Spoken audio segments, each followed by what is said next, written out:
before earth, the tears of creation. When silence was the only God before time had a name, before stars were born and darkness learned to breathe, there was only silence. Not the silence we hear after noise, but a silence that was alive, vast, endless, breathing through eternity. It was neither light nor dark, neither life nor death, just being. In that eternal stillness floated a single thought, faint, uncertain, yet powerful enough to change everything. That thought was, I am. And so existence began. From the core of nothingness, that thought shaped itself into a consciousness, the first spirit. No eyes, no form, only awareness. It called itself Eos, the whisper before light. For ages uncounted, Eos drifted through the void. It saw nothing, yet felt the emptiness. And for the first time, something stirred inside it. Loneliness. Eos tried to fill the emptiness with sound. It sang, but no voice returned. It wept, but no one saw. Each tear that fell from Eos's invisible form became a spark, faint glimmers in the void. Those sparks would one day become stars. But Eos didn't know that yet. To it, they were only memories of its own sorrow, scattered across the endless dark. One day, from one of those glowing tears, another spirit emerged, softer, warmer, radiant. Her name was Lumira, born from the first tear of longing. When she opened her eyes, the void shimmered faintly.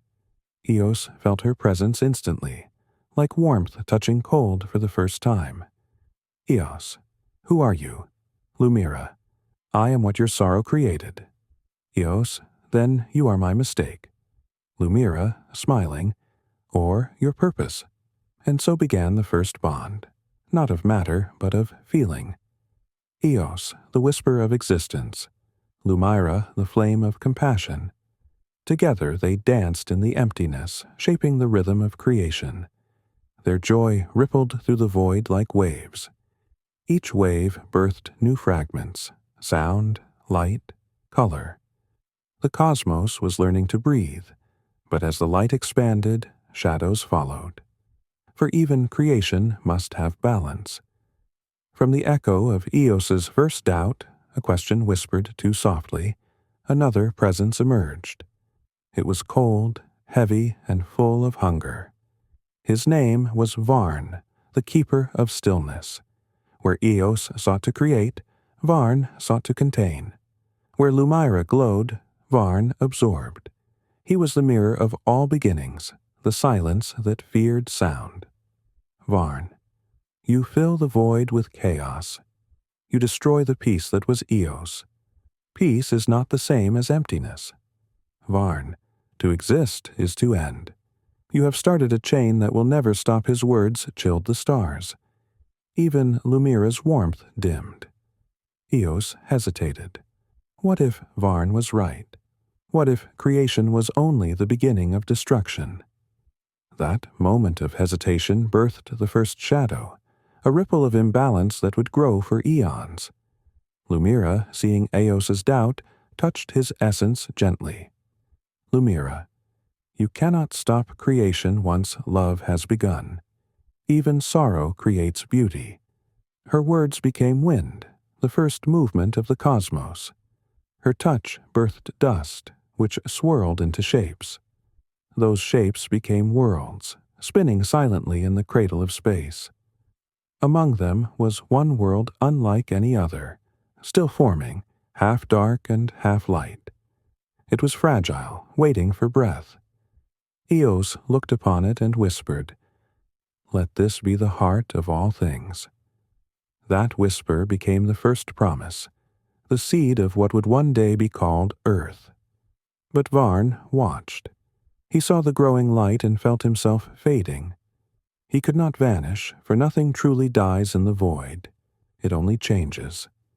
So he began to corrupt the echoes of creation. He planted fear inside the wind, doubt inside the light, and silence inside the hearts of stars. And slowly, the perfect harmony Eos and Lumira had built began to tremble.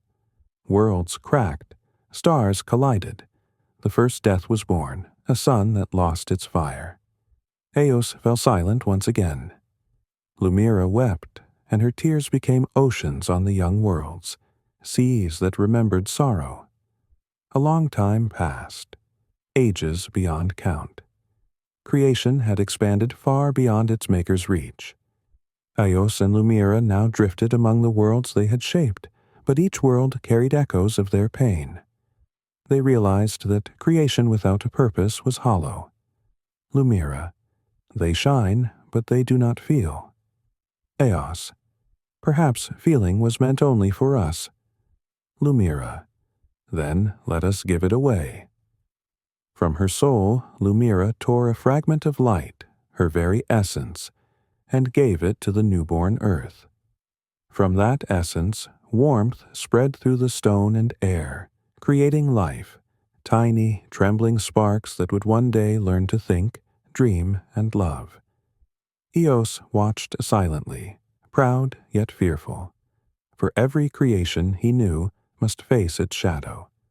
And deep beneath Earth's growing crust, Varn had already made his home, unseen, whispering doubt into the new life's fragile heart. When Lumira's essence entered the world, her own light dimmed. Eos tried to hold her, but she was fading, scattering across the stars like dust in the dawn. Eos, weeping, you gave too much. Lumira, smiling faintly, creation demands sacrifice. I gave love so that life may remember me. Her voice grew softer, blending with the wind of the forming earth. Her final breath became the sky, and her tears became rain. And so the goddess of light vanished into her own creation, her heart beating in every drop of water, every spark of warmth, every act of love. Eos remained alone once more. His sorrow deepened, heavier than before. But this time, his tears did not create stars, they created time itself. For he wanted to measure the distance between when she was and when she would be again. Time became his way of waiting. And thus the first age ended, the age of stillness. The void that once knew only silence now held rhythm, sorrow, and love. The stars burned with memory, and on one small blue world life began to rise, carrying within it the whisper of two ancient souls. But far beneath its crust, in the shadows of forgotten fire, Varn stirred. He had seen Lumira's sacrifice, and he had learned something new, that even gods could hurt. And he decided, if love could create, then pain could